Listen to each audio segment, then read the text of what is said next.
Hello दोस्तों, welcome back. आप सभी का स्वागत है इस वीडियो में। मैं हूं एजाज और आप देख रहे हैं ट्रैवलिंग ब्लेजर।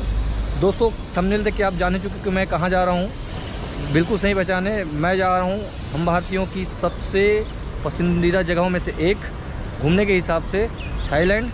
इस वक्त मैं खड़ा हूँ नेताजी सुभाष चंद्र बोस इंटरनेशनल एयरपोर्ट में और अभी मैं खड़ा हूँ टर्मिनल 1 में, जहाँ डोमेस्टिक फ़्लाइटें चलती है, और उधर है टर्मिनल 2 जहाँ इंटरनेशनल फ़्लाइटें चलती हैं। 1 जुलाई 2022 से जो थाई गवर्नमेंट है, थाईलैंड में जो टूरिज़्म में जो कोविड-19 के चक्कर में रिस्ट्रिक्शन लगा था, उसको धीरे धीरे हटा रहा था। जैसे मई में भी कुछ हटाया था, वैसे 1 जुलाई 2022 को भी कई रिस्ट्रिक्शन हैं वो हट गया है।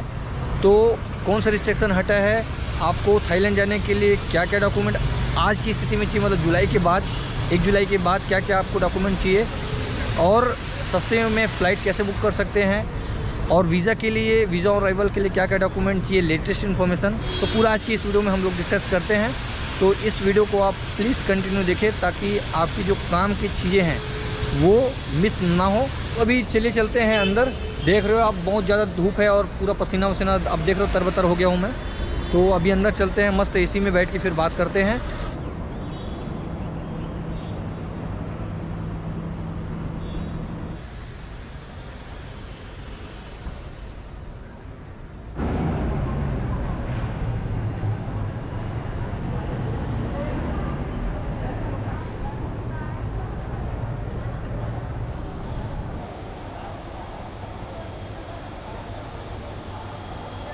तो दोस्तों, मैं भी आ गया हूँ टर्मिनल 2 के अंदर, जहाँ से कोलकाता की इंटरनेशनल जो फ़्लाइट है वो संचालित होती है। तो बिना किसी देरी के चालू करते हैं हमारे जो आज के टॉपिक है कि थाईलैंड में 1 जुलाई 2022 के बाद में कौन कौन से रिस्ट्रिक्शन हटाए हैं, और 1 जुलाई 2022 के बाद में थाईलैंड आ जाने के लिए आपको वीज़ा अराइवल के लिए आपको क्या क्या डॉक्यूमेंट चाहिए, और सस्ते में फ़्लाइट आप कैसे बुक कर सकते हो, और कुछ चीज़ों को आप ध्यान रखेंगे तो आपको थाईलैंड अब जब जाते हो तो वहाँ आपको वीज़ा अराइवल में देर नहीं होगा, मतलब आप जल्दी से जल्दी उसको आप कर सकते हो। क्योंकि जो थाई गवर्नमेंट है वो सिर्फ इंडियन बस को वीज़ा अराइवल नहीं देती है, अलग अलग कंट्रियों को भी देती है। इस कारण से वहाँ जो लाइनें हैं वीज़ा अराइवल के लिए, वहाँ बहुत ज़्यादा भीड़ हो जाती है। मतलब ऐसे भी देरी हो जाता है कि आपको 3-3, 4-4 घंटे भी लग जाता है। तो उसको बचने के लिए आप छोटी छोटी चीज़ बस को ध्यान रखना है, इससे आप जल्दी से जल्दी जो है आप वहाँ से वीज़ा अराइवल लेके आप निकल जाओ। दोस्तों, थाईलैंड जो है वो हम भारतीयों को वीज़ा अराइवल प्रोवाइड करता है। वीज़ा अराइवल का क्या मतलब है कि जैसे हम कोई भी देश में अगर जाएं तो वहाँ के लिए हम लोग को वीज़ा एक प्रकार से कहना चाहिए कि अप्रूवल उस देश की गवर्नमेंट देती है हम लोग को वहाँ घूमने के लिए, बिज़नेस करने के लिए। जिस पर्पज़ से आप जा रहे हो, मेडिकल हो चाहे स्टूडेंट वीज़ा हो, तो जिस पर्पज़ के लिए आप जाते हो वो पहले से यहाँ से परमिशन उनको लेना पड़ता है और वो परमिशन देती है। लेकिन वीज़ा अराइवल का मतलब ये होता है उस देश में ही जाके ऑन द स्पॉट आप वीज़ा अप्रूवल ले सकते हो कि आपके देश में हम घूमना चाहते हैं। हर देश का जो वीज़ा देने का क्राइटेरिया है वो अलग अलग रहता है। कोई 15 दिन के लिए देता है, कोई 30 दिन के लिए देता है, कोई 2 महीने के लिए देता है, कोई 6 महीने के लिए देता है। थाईलैंड जो है वो हम भारतीयों को 15 दिन का वीज़ा अराइवल प्रोवाइड करता है। अब थाईलैंड जो है हम लोग को वीज़ा अराइवल क्यों देता है, क्योंकि चाइना के बाद में जो थाईलैंड घूमने वाले हैं उसमें भारतीयों की संख्या दूसरे नंबर पे आती है, और थाई गवर्नमेंट के और हमारी इंडियन गवर्नमेंट की जो संबंध है वो भी अच्छे हैं। इस कारण से एक प्रकार से कहिए कि हम लोग को वो सुविधा देती है, एक सहूलियत देती है थाई गवर्नमेंट जो है कि आइए हमारे देश में और घूमिए करके। और सबसे सस्ता चीप बजट अगर आप बोले तो थाईलैंड ही है। अगर आसपास के एरिया में अगर आप कंपेरिजन करें तो अगर फॉरेन ट्रिप अगर करना चाहते हो तो थाईलैंड एक बेस्ट ऑप्शन है आपके लिए। वीज़ा अराइवल के अलावा अगर आप इंडिया से ही अगर टूरिस्ट वीज़ा लेके जाना चाहते हो तो आप जो थाई एम्बेसी है वहाँ, जैसे दिल्ली में थाई एम्बेसी है, तो वहाँ से आप वीज़ा जो है आप अप्लाई कर सकते हो टूरिस्ट वीज़ा के लिए। और कोलकाता में भी है और मुंबई में भी है, जो कॉन्सुलेट है वहाँ से भी आप टूरिस्ट वीज़ा के लिए अप्लाई कर सकते हो। टूरिस्ट यहाँ से जो आप टूरिस्ट वीज़ा अप्लाई करोगे इंडिया से, वो आपको 3 महीने के लिए आपको मिलेगी, लेकिन आप स्टे 2 ही महीने कर सकते हो। 2 महीने के बाद में आपको कहीं दूसरे कंट्री में आपको जाना पड़ेगा। अब बात करते हैं जो थाई गवर्नमेंट है वो 1 जुलाई 2022 से कौन कौन से रिस्ट्रिक्शन हटाई है। उससे पहले बात करते हैं कि 1 जुलाई 2022 से पहले वीज़ा और अराइवल के लिए हम भारतीयों को क्या क्या डॉक्यूमेंट देना पड़ता था। तो पहले देना पड़ता था जो है पासपोर्ट, जो जिसका एक्सपायरी डेट वो 6 महीने बचा रहना चाहिए। दूसरा है थाई पास, तीसरा है ट्रैवल इंश्योरेंस, चौथा है रिटर्न फ़्लाइट टिकट, पाँचवा है होटल बुकिंग, छठवां है 2 फोटोग्राफ, सातवां है थाई बात जो थाईलैंड की करेंसी है 10,000। अगर आप पर पर्सन है तो आप जैसे आप सिंगल जा रहे हैं, सोलो जा रहे हैं तो आपके पास 10,000 बात होना चाहिए। अगर आप फैमिली लेके जा रहे हैं तो आपके पास 20,000 बात होना चाहिए। 8वां है आपका वैक्सीनेशन सर्टिफिकेट। अगर आप वैक्सीनेटेड हैं तो आपको सर्टिफिकेट लेके जाना है दोनों डोज़ का, और दोनों डोज़ को लगे 14 दिन हो जाना चाहिए था। और अगर आप नहीं हैं तो फिर आपको जो है RT-PCR टेस्ट अगर आप नेगेटिव कराएंगे 72 घंटे के अंदर वाला, डिपार्चर टाइम से 72 घंटे के अंदर वाला, तो वो भी वैलिड है। लेकिन थाई गवर्नमेंट जो है वो 1 जुलाई 2022 के बाद में जो 2 डॉक्यूमेंट है उसको कंपलसरी मैंडेटरी नहीं किया है, मतलब रिक्वायरमेंट नहीं है। पहला है थाई पास, दूसरा है ट्रैवल इंश्योरेंस।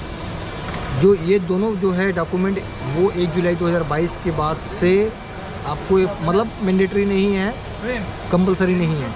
मतलब आप मोटा मोटी ऐसा कह सकते हैं कि आपको जो पिछले जैसे कोविड के पहले आपको लगता था वही चीज़ आपको लग रहा है। खाली आपको जो वैक्सीनेशन सर्टिफिकेट, अगर आप वैक्सीनेटेड हैं तो वैक्सीनेशन सर्टिफिकेट, अगर आप वैक्सीनेटेड नहीं हैं तो आपको वो RT-PCR का टेस्ट ये बस आपको देना पड़ेगा। मैं आपको बताता हूँ कि 1 जुलाई 2022 के बाद में आपको क्या क्या डॉक्यूमेंट चाहिए वीज़ा और अराइवल के लिए। अगर आप थाईलैंड जाते हैं तो आपको कौन कौन से डॉक्यूमेंट आपको रखना है। सबसे पहला है पासपोर्ट, जो आपका 6 महीने जिसका टाइम बचा हो एक्सपायरी होने के लिए। दूसरा है आपका रिटर्न फ़्लाइट टिकट, वो भी कंफर्म होना चाहिए। रिटर्न फ़्लाइट टिकट आप तो एक तो इंडिया हो या फिर आप कोई भी अदर कंट्री से, मतलब आपको थाईलैंड छोड़ना है, आप जहाँ भी जाओ आपको थाईलैंड छोड़ना है, मतलब 15 दिन के अंदर में, वो कंफर्म आपका टिकट होना चाहिए। तीसरा होटल बुकिंग होना चाहिए। चौथा है आपको जो थाई बात रखना है कम से कम, अगर सोलो हैं तो 10,000 बात, अगर आप फैमिली हैं तो आपको 20,000 जो बात है वो रखना है। पाँचवा आपका 2 फोटोग्राफ, और छठवा आपका वैक्सीनेशन सर्टिफिकेट। अगर आप वैक्सीनेटेड हैं और आपके दोनों डोज लगे, आपको 14 दिन हो गया है तो आपको वैक्सीनेशन सर्टिफिकेट चाहिए। अगर आप वैक्सीनेटेड नहीं हैं तो आप RT-PCR टेस्ट जो 72 डिपार्चर टाइम से, अगर 72 घंटे के अंदर वाला, आप वो RT-PCR टेस्ट आप करके आप जा सकते हो। अगर आप वैक्सीनेटेड नहीं है तो जब आप वहाँ जाएंगे तो आपको वीज़ा फ़ी के रूप में आपको 2000 बात देना पड़ेगा, जो अभी चल रहा है। थाई बात आप यहीं से करवा के जाएँ, किसी भी जो क्षेत्र है आपके लोकल क्षेत्र है वहाँ से आप थाई बात करवा के जाएँ, क्योंकि आपको जब आप वीज़ा अराइवल के लिए जाओगे आपको 2000 थाई बात आपको देना पड़ेगा। और उन लोग जो है थाई बात में ही वीज़ा अराइवल का फ़ी लेते हैं, कोई ना डॉलर है ना इंडियन करेंसी, कहीं भी कुछ नहीं होगा। मैं इस कारण से आपको इधर आसपास एरिया में जो आपके जो होगी लोकल एरिया में, इस कारण से बोल रहा हूँ क्योंकि आप एयरपोर्ट में करवाएंगे तो उसका एक तो कमीशन चार्ज बहुत ज़्यादा रहता है। मतलब मैं एक बार कराया था यहीं कोलकाता से, तो मैं 40-1 हज़ार रुपये करवाया था इंडियन करेंसी का थाई बात में, तो कम से कम 2500-2600 रुपये उसमें चार्जेस काट दिया था। जब आप लोकल में करेंसी एक्सचेंज कराने जाएंगे तो आप ऑनलाइन देख लीजिए कि आज के डेट में उनका क्या रेट चल रहा है।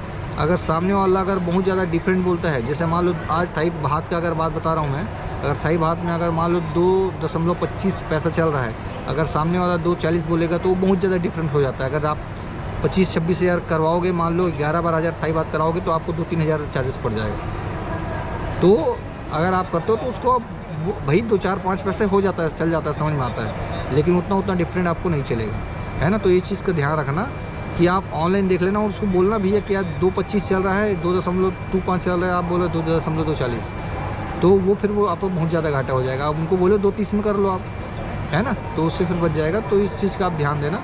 लेकिन आप यहाँ एयरपोर्ट में कराएंगे, अगर आप वहाँ थाईलैंड के एयरपोर्ट में कराएंगे तो वहाँ चार्जेस बहुत ज़्यादा रहता है। तो मतलब आप रेट भले मिल जाएगा लेकिन चार्जेस जो है आपको बहुत ज़्यादा लग जाता है। दोस्तों अब बात आती है कि फ़्लाइट टिकट सस्ते में कैसे करें।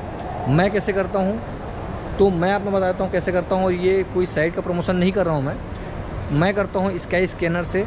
स्काई स्कैनर में एक तो ये फैसिलिटी अच्छी है कि वो मैं कहीं डेस्टिनेशन जैसे इंडिया से मैं कहीं जा रहा हूँ तो मैं इंडिया से अगर होल वर्ल्ड किसी पर्टिकुलर कंट्री को मैं सेलेक्ट नहीं करूँगा तो मैं होल वर्ल्ड डाल दूंगा। और होल वर्ल्ड डालने के बाद में मैं पर्टिकुलर कोई डेट भी सेलेक्ट नहीं करूँगा, पूरा मंथ डाल दूंगा मैं। जैसे मुझे जुलाई में जाना है तो मैं जुलाई में आपका जाने का और रिटर्न करने का दोनों का टिकट का मैं डाल दूंगा।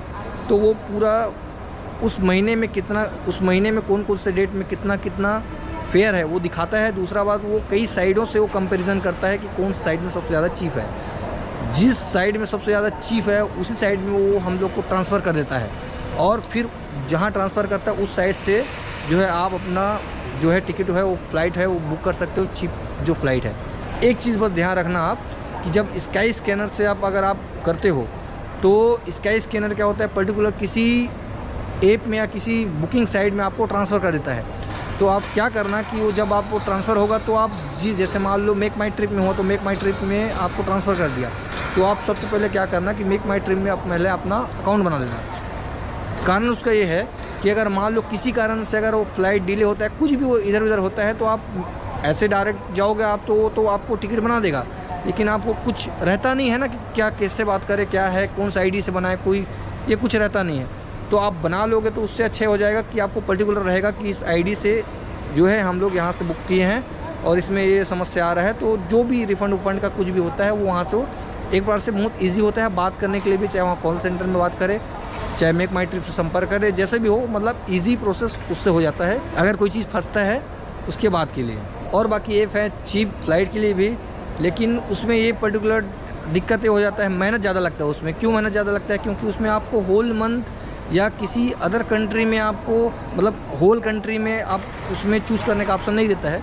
उसमें खाली आपको आप कंट्री चूज़ करोगे और डेट भी चूज़ करोगे। तो उसमें क्या होता है, पर्टिकुलर अगर उस डेट में अगर आपको महंगा टिकट पड़ जाता है तो उसको आपको क्या है, हर डेट को बढ़ा के आपको चेक करना पड़ेगा। तो इससे समय भी जाता है और थोड़ा दिमाग में बसता भी नहीं है कि कहाँ सस्ता मिलेगा, कौन सा कंट्री अभी सस्ता रहेगा, वो दिमाग में होता नहीं है। लेकिन स्काई स्कैनर में ऐसा है कि आप होल वर्ड डाल दो और उसके बाद में होल मंथ डाल दो, तो उससे क्या हो जाता है कि वो पूरा एक साथ कंपेयर करके आपको दिखा देगा। मतलब इसमें आप 1 घंटे में जितना मेहनत करेंगे बाकी अदर ऐप में उसमें, और यहाँ आपको 5 मिनट में जो रिजल्ट दे देगा उसमें, दोनों में फ़र्क है। मेरे हिसाब से स्काई स्कैनर तो अच्छा है, बाकी आप अपने हिसाब से आप जैसे भी कर सकते हो, मैं कोई प्रमोशन नहीं कर रहा हूँ इसका।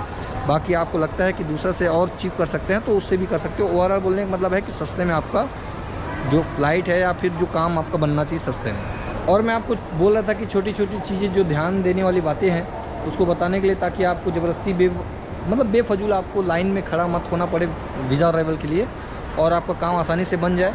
नहीं तो फिर 4-5 घंटे फिर लगते हैं वहाँ, 4-5 घंटे 3 से 4 घंटे तो लग जाता है यार। आप एक आध बार जाओगे तो समझ में आ जाएगा, अगर वो चीज़ नहीं रखोगे तो। आप एक फेवी स्टिक रख लेना, फ़ोटो तो रखोगे ही दो।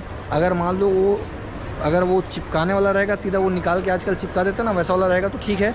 अगर नहीं होगा तो एक स्टिक रख लेना। दूसरा एक पेन रख लेना।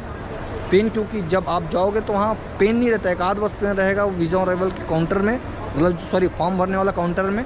लेकिन वो 100-200 500 कितने आदमी भरते रहते हैं यार, उसको सबको लाइन से थोड़ी ना रहेगा भैया दो। तो उससे क्या हो, इसी में चक्कर में क्या हो जाता है कि आप भरते रहोगे तब तक वो जो लाइन है वीज़ा अराइवल का वो बहुत बड़ा हो जाता है। तो वहाँ निकलते आपको फिर वो 3-4 घंटा लग जाता है। तो इसको थोड़ा ध्यान रखना। जो डॉक्यूमेंट मैं बताया हूँ या जो डॉक्यूमेंट आप रखते हो, सॉफ्ट कॉपी में तो रखना ही, लेकिन साथ में एक उसका प्रिंट आउट भी करवा देना।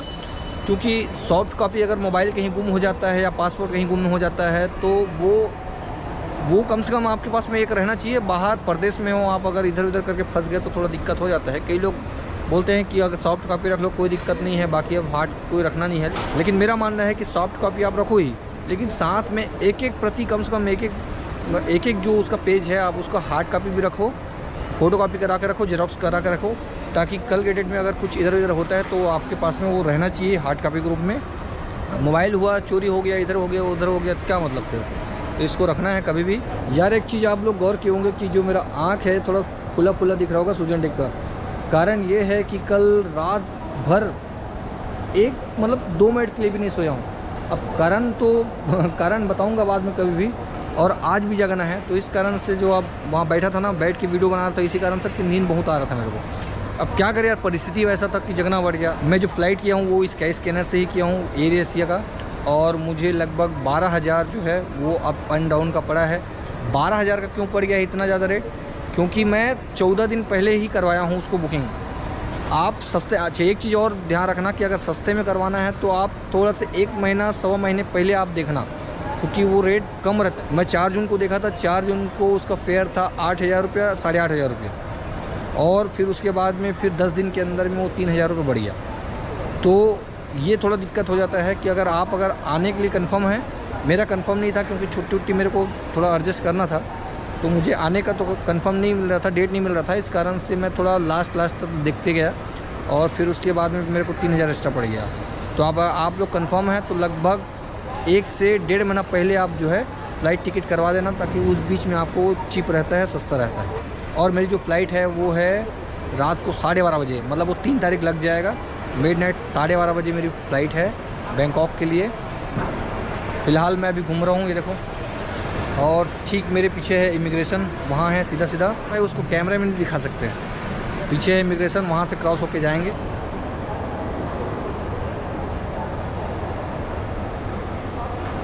इस जो एयरपोर्ट की एक तो सबसे अच्छी खूबसूरती ये है कि जो ऊपर में आपको जो दिख रहा होगा कुछ रिटर्न टाइप का, वो बंगला में कुछ लिखा है।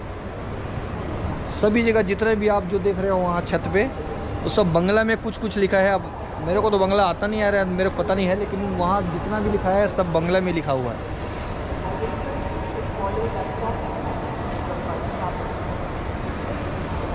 अगर कोई बंगाली बाबू होगा तो बताना देख के कि क्या लिखा है, कमेंट करना।